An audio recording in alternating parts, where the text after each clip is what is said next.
What's up, guys? Synthetic Division here. So I was getting the Gamma Duo 650 set up on its own 50-watt Meanwell power supply, and I decided that, hey, this is an optimal time to chat about power supplies. So um, if you haven't seen the videos from this before, the Gamma Duo barely turned up, exceeds its power supply limit. Mine's running at about 31 watts at 2.13 terahash, so it is overclocked. But yeah, any remote settings, it just literally goes over. So I decided with the Gamma Duo, I had it on the Avoid bit track, and I just wasn't liking the heat it was radiating off to my other Bitaxes, the Gammas on there. So I decided to final boss it and put it in the tiny chip hub case, and it's doing much better there on its own.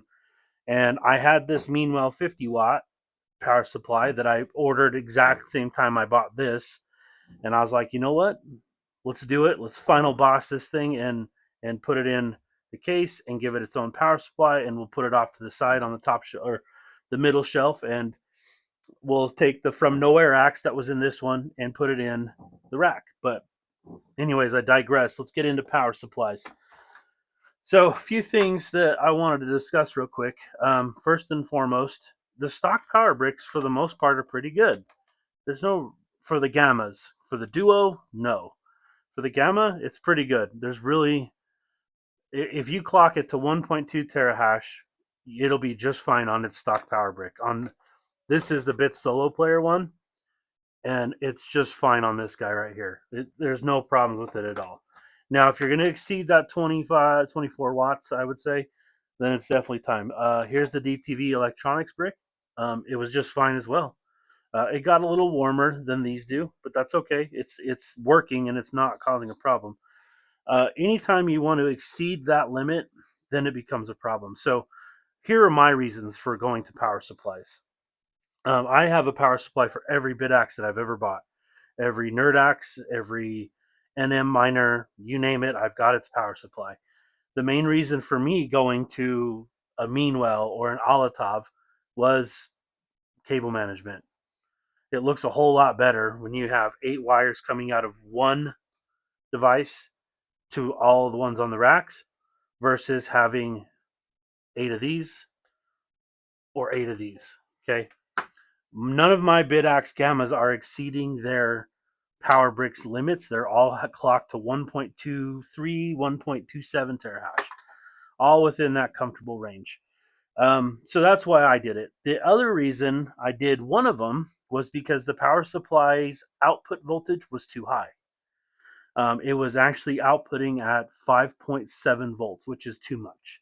That puts too much of a strain on the voltage regulator, aka the buck converter, and it's too much of a problem. So that's one of the reasons why. One of the other reasons why. Another one was, um, yeah, it just looks better. Like when you're setting up the bit track racks, for my example, they look better like that. They look better with no cords drug all up throughout it and everything. It looks a lot better. Again, cable managed is nice. It also allows me to control the input voltage so that I can keep the error rate down. The higher the error rate, there's more of a chance to get bad shares, stuff like that. So having them on a power supply allows me to adjust that. This is a prime example of it. The Gamma Duos really struggles. Mine does. My Gamma Duo struggles with error rate. Okay. Um, and I've been tweaking it and tweaking it and tweaking it. And once I put it on this power supply on its own deal, separated from everything else, my error rate is so much better. It's under 0.05%. It's really good. And that's only when I separated it from everything else, even with the gammas, the 601s and the 602s. So that's another reason why. If you're struggling and you're seeing like dips in input voltage and it's like as you're clogging it up and you notice that it's like 4.7 volts and it's giving you a low voltage warning, it might be time to go to a power supply. That's also an indication of a bad power supply. So that's why I did it. That's why I went to them. It's all dependent. If you're going to have 8 of them on a rack or 8 of them set up in general, I'd do a power supply. A 300-watt power supply can handle 8 of them just fine. If you think about it, at stock clocks, I think 8 of them are it's 160 watts, so you're not even half of the power supply's actual limit, and you're not at the 80% yet. For example, this is an Olatov. Okay, and I know some people might be like, well, why is it like this? This is how the American ones are set up. You know, green is ground, neutral, and black is positive or live. I've That's Americans. That's how it's set up in America. We use 120 here, not 240 or 230 or 220. So um, that goes for 12 volts, and this applies across the board for 12-volt power supplies, for 5-volt power supplies. Um, if you can fine tune them, and I have a little short about fine tuning a power supply, like I have to do, like I like to do. So, but yeah, that's really it, guys. The only few reasons you should be going to a power supply is if you're going to plan to overclock heavily, or if you plan to run a bunch of them on a rack or on your desk somewhere. If you're just going and slapping one in a power, a just one on your desk with a power brick, you're fine. Don't bother getting a power supply unless you're overclocking it past the 24 watts or so. Then I would worry about it. But other than that, you should be just fine. One more thing I'll mention here with so the this is the cable from Solo Satoshi for the Gamma Duo. I bought this all at once. Um, they use a 5.5 by 2.1 millimeter barrel jack. Now, some of the Chinese ones that I've bought, for example, uh, Bit Solo Player, YYSLUPING,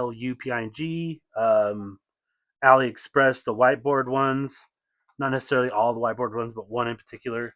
Some of them will use a 5.5 by 2.5 millimeter barrel jack. This brand right here, and I'll zoom in so you guys can get it, look at it. You can get these on Amazon for about $8.99. It's two in a package. Uh, just be careful. They are differences in manufacturing, I guess. Um, Other than that, guys, it's real straightforward. You know, you get your power supply set it. Don't even have your Bitaxe plugged in yet. And if you're on 5 volts, set this power supply to like 5.2, 5.1 to 5.2 volts. Come in and just test off your leads right here or on the other ones over here on on the Olatov and the bigger Meanwell. It's like these ones right here, positive, negatives. Just test it, see where it's at, you know, and yeah, other than that, it's pretty straightforward, guys. Really not. I mean, I guess you could mess it up. I've seen it. Um, I did it. That's what happens when you send 60 amps straight to a voltage regulator. But yeah, I think honestly, guys, it's a very hyped up topic. Um, but that's my opinion. That's how I look at it. You tell me what you think down in the comments below. I'd be curious to see what you guys decided on. Like, I know I have power supplies. I know I have some running on stock bricks that are fine. You tell me. What do you guys think? I think that's where we'll wrap it up. I just want to do a quick talk about it. The tips and tricks, man. It's real simple. Good power supplies, good quality. Olatov, Meanwell, both are good quality in my opinion. These laptop bricks tend to be better than the wall warts. These tend to get a little warmer. Laptop bricks don't.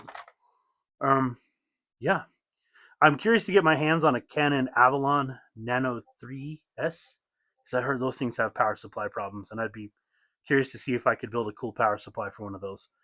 But anyways, guys, that's it for today. Like I said, I decided to final boss the Gamma Duo. It is working really well. Temps are good.